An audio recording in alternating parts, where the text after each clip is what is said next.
3 মাসের অধিক সময় পূর্বে আমরা আমাদের রুম বরাদ্দ পেয়েছিলাম, কিন্তু এখনো পর্যন্ত আমরা আমাদের বরাদ্দকৃত রুমের চাবি বুঝে পাইনি।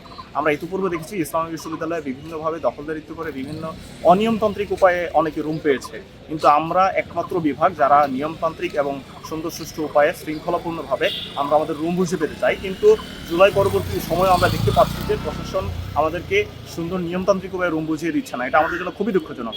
আমরা শারীরিক শিক্ষা ও ক্রীড়া বিজ্ঞান বিভাগ জুলাই আন্দোলনে সক্রিয়ভাবে চমৎকারভাবে অংশগ্রহণ করেছিলাম। তারপর জুলাই আন্দোলন পরবর্তী আমরা যে প্রশাসন পেয়েছি, আমরা সেই প্রশাসন থেকে প্রত্যাশা করি যে তারা খুব চমৎকারভাবে এবং নিয়মতান্ত্রিকভাবে বিশ্ববিদ্যালয় পরিচালনা করবেন। সো আমরা চাচ্ছি যে নিয়মতান্ত্রিকভাবে আজকের মধ্যেই, যেহেতু আমাদের অলরেডি 3 মাসের অধিক সময় পূর্বে আমাদের রুম বরাদ্দ হয়েছে, আমরা আজকের মধ্যে এখনই আমাদের চাবি বুঝে পেতে চাই। চেয়ারম্যান স্যার আমাদের আশ্বস্ত করলেন যে উনি আবার কথা বলবেন। অলরেডি যেহেতু এটা 3 মাসের অধিক সময় হয়ে গেছে, বরাদ্দ হয়েছে, তার কারণে ওনাদের কথা প্রসেসিং চলতেছিল। এখানে প্রশাসনের একটা ল্যাকিংস আছে।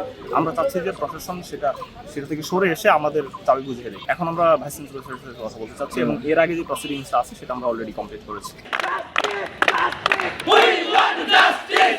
ছাত্র উপদেষ্টা এবং যার বরাবর ইয়াটা দেওয়া দরকার সেটা আমরা অলরেডি প্রসেস করেছি।